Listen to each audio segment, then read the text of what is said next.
Hi there, my name is Robert Renman. Welcome to this second lesson in this series of lessons that I call Stretching the Blues.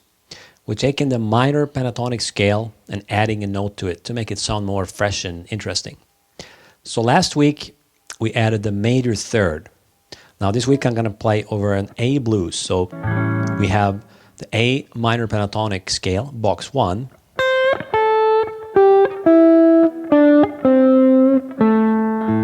Right? And we added a major third last week, so we have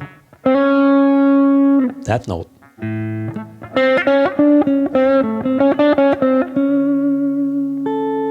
It's a great note to add to the minor pentatonic scale, specifically over the 1 chord. And this week we're going to add the major 6th interval, as it's called. So what does that mean? Well, we give each note a number. It's the scale degree or interval that we're playing. So the first note, A, is the 1.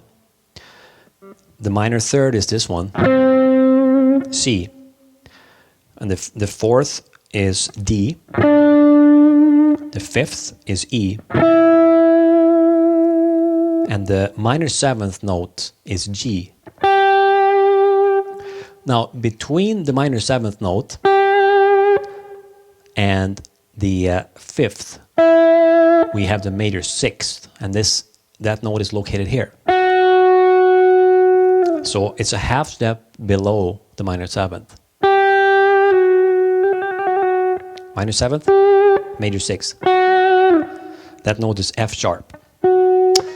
So now we have yet another note to work with when we're improvising using the minor pentatonic scale. So what this leads to is we're not really playing a scale, we're just focusing on good and interesting notes.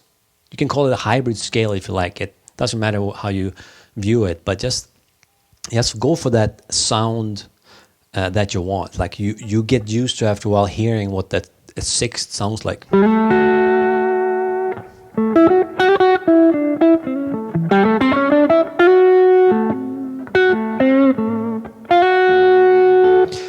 Then you can add that note into your lead playing. So let's just demonstrate a little bit. I'm just letting my A string ring. And I'm going to go through all of these notes that we talked about. So we start with the minor pentatonic scale.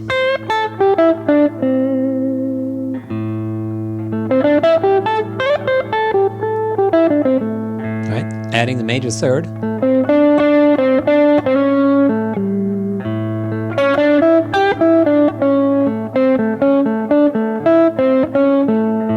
I'm going to add just the major 6th.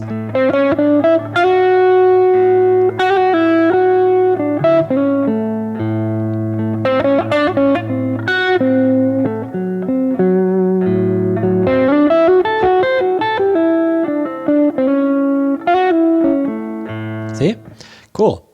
So now I want to show you a lick that goes from the 1 chord to the 4 chord. So we're going to go from the A7 chord into the 4 chord, which is D7.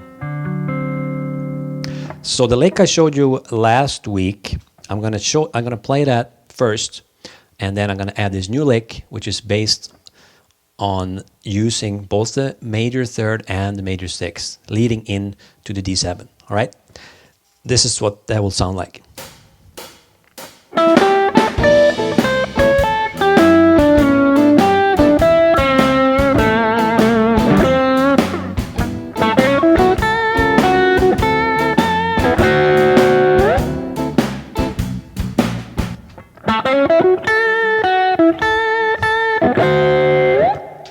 Pretty cool.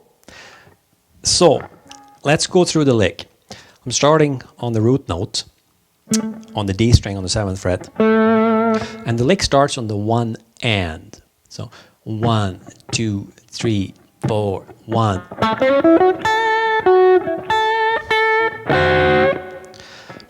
Okay, so starting here, D string 7th fret, and then I do a triplet here with, it comes like this. So this is the G string now, 5th fret. I do a quick hammer on to the 6th fret. And then switching to the B string, 5th fret and 7th fret, and then up to the E string on the 5th fret. And that in itself is a move that I'm sure you heard.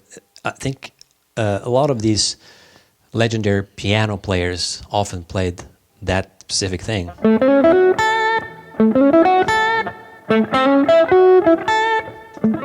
So it's a cool little run you can reuse in your licks. Okay, so we have, and then I go down to 7th fret on the B string again, and 5th fret, and back up to the E string in the 5th fret, and play. And I'm ending with this cool double stop thing. I like to sort of bend that one a little bit. And maybe slide your fingers up after. So I specifically wanted to add that one at the end. You can use this over the 1 chord or the 4 chord. They both work. This whole lick works as I showed you now when it's leading into the 4 chord, but it works just as well as a standalone lick over the 1 chord. And what's cool here is, well, let's look at where I'm using these new notes that are not part of the minor pentatonic. We have this one, that quick hammer on from minor third to the major third makes a cool sound. If I didn't do the hammer on, it would sound, which is not as cool. With the hammer on, much better. And then what happens after that?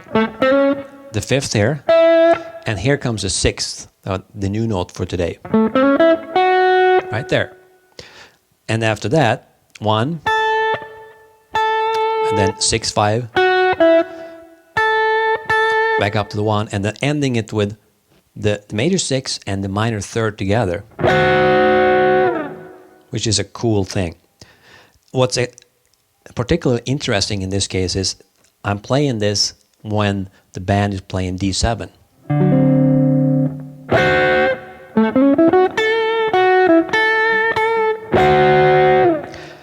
And what's cool about that is that those 2 notes are part of the D7 chord. If I play the D7 chord like this, the bottom 2 strings, bottom 2 notes there, that's a major third of D7 and the minor 7th of D7. Those are chord tones for D7. That's why it works so well over that chord. But as I said, it will also work over the 1 chord.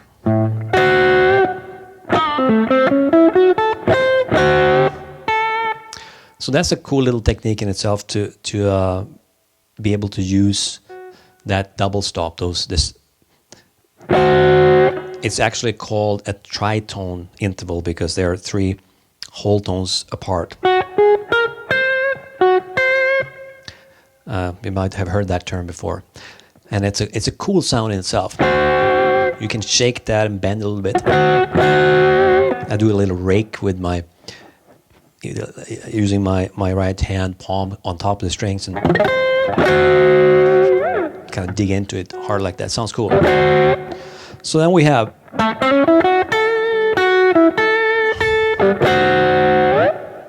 very nice lick, I think. Now let's play it slow.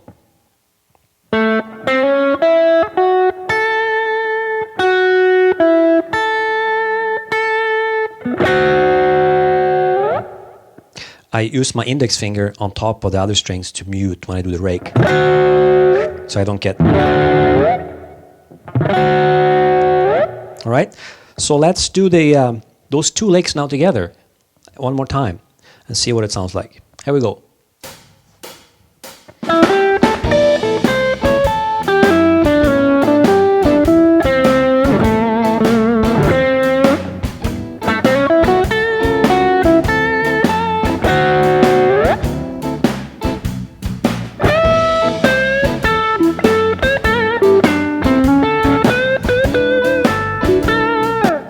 And so on. So next week I'll show you yet another note that you can add to this mix to further enhance the ideas that you can generate. Until then, cheers.